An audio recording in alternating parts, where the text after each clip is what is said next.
The judge in the federal trial overseeing Trump's election theft efforts just delivered a major blow to him. Here's a quote courtesy of Politico's Kyle Cheney of Judge Chutkan's closing words from today's pretrial hearing.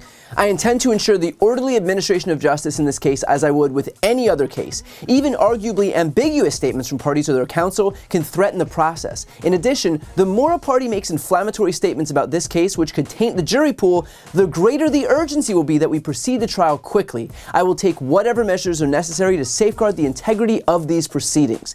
And it's the last part that is the very clear and deliberate shot across the bow from the judge. The more a party makes inflammatory statements about this case, which could taint the jury pool, the greater the urgency will be that we proceed the trial quickly. Here's why that's important. The government, the DOJ, wants this case to go to trial very quickly. They've proposed a trial date of January 2nd, 2024.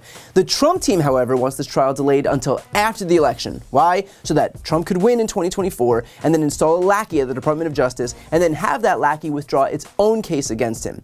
Meanwhile, Trump has been out there attacking anyone with a pulse when it comes to this case, including the judge and Jack Smith. And so with Judge Chutkan almost assuredly planning on deciding on a court date in the next pretrial hearing on August 28th, she's basically putting the entire decision in Trump's hands. She's not going to say, "Here's my edict, Trump is going to have to live with it," because then he can attack it. Instead, she's saying the ball is in Trump's court. If he wants to attack and retaliate against witnesses, that's fine, but just know that he is the one making the decision to move this trial date earlier, because every second he's allowed to spew this garbage and these lies into the public is another minute that he'll be perceived as him poisoning the jury pool with his rhetoric. And so now we find out if Donald Trump is capable of self-control or if he's going to be responsible for his own demise. And I'm not a betting man, but something tells me that we all know how this is going to end up. I discussed this phenomenon with my Legal Breakdown co-host Glenn Kirshner, where he predicted before this hearing that Judge Chutkan would put the onus on Trump himself to determine his own fate. Here is what I suspect Judge Chutkan will do. I know Judge Chutkan from the days we used to try murder cases against one another in the courts of Washington, D.C. And I've said it before, she is smart, strong, no nonsense. She's very tactically savvy, but she's also fair, impartial, and independent. And frankly, I promise you, she will be Donald Trump's worst nightmare. Here's what she will likely do. She will probably haul him into court. Given his stream of threatening posts, I have a feeling she may not even wait until August 28th, which is the next scheduled court appearance. She may haul him into court in the coming days and say, okay, you were put on notice at your arraignment that you may not threaten witnesses, intimidate witnesses, impede the due administration of justice, etc. And apparently you're not entirely clear on what that means. So let me tell you what it means. And she will set out precisely the do's and the don'ts of his pretrial release conditions, what he may and may not say, what he may and may not post.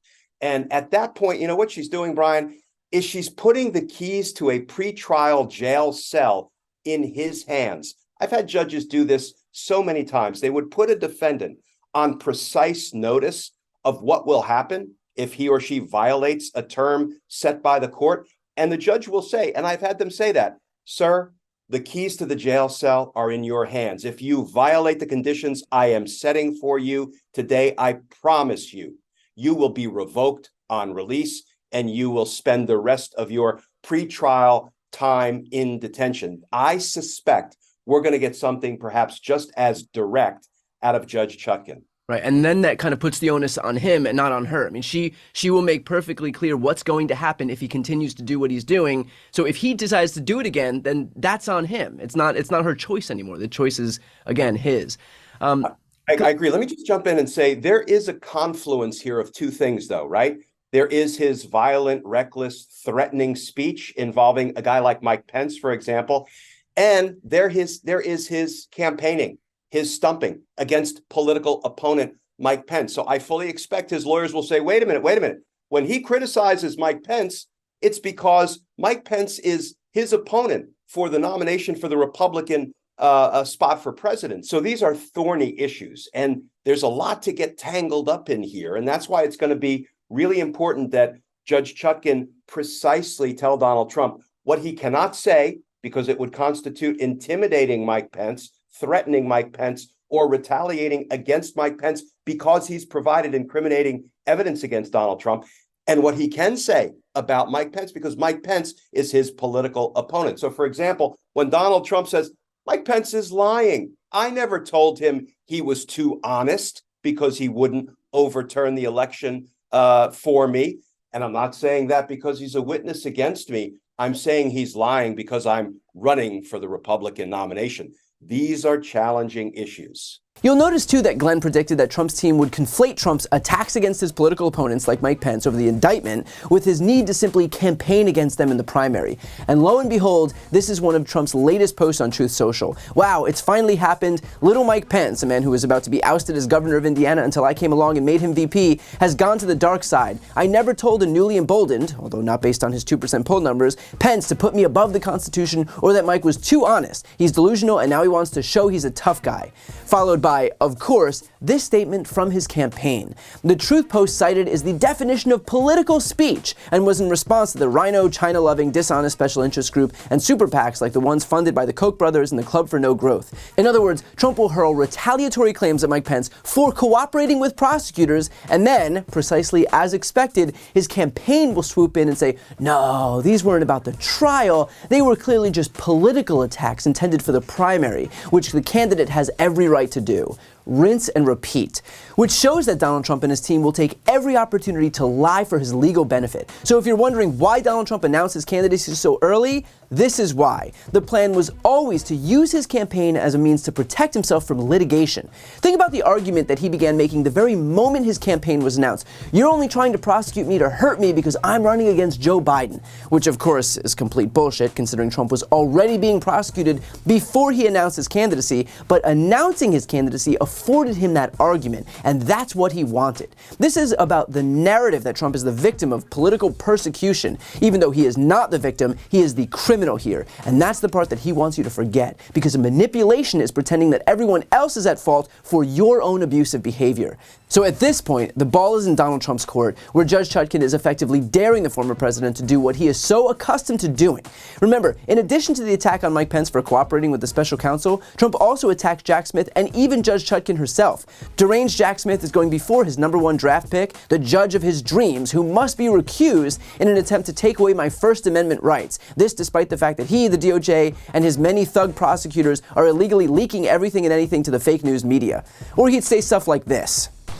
He's like a deranged individual, and I think we're doing very well with that guy. But he's a sick puppy. Despite the demented prosecution of our movement by our corrupt and highly partisan Department of Injustice and deranged Jack Smith, doesn't he look deranged? You see the picture with the purple robe? He's a deranged human being. We're getting stronger by the day. Somebody said, you should treat him nicer. Maybe he'd be nice. Let me tell you, this guy is a lost soul, bad guy. Don't get nicer. He's a deranged, sick person. All of which underscores the fact that Judge Chutkan knows who Trump is and is effectively daring him to do it again by dangling the one thing that Trump needs more than anything, which is a delayed trial. Will he be able to do it? Of course not. Here are Trump's allies on Fox admitting as much. My point is. Well, if he does get the gag order, I'm sure he'll violate it immediately. He will, and he'll dare the judge to do something about it. So again, Judge Chutkan knows that Trump will fail because he can't help himself, but at least when he does, it'll be crystal clear whose fault it is. Before you go, I need some help. Please subscribe to the channel and do your part to help grow the progressive media ecosystem. I don't do sponsorships or paid ads, I won't ask for money, but just subscribing to this channel goes a really long way, and it helps get the message out to more people. The subscribe button is right here on the screen. You can also subscribe to my Spanish language channel, which I made to reach those crucial Spanish-speaking voters. That link is on the screen too. And finally, if you want to listen to my audio podcast, you can follow that link as well. Thanks so much for watching.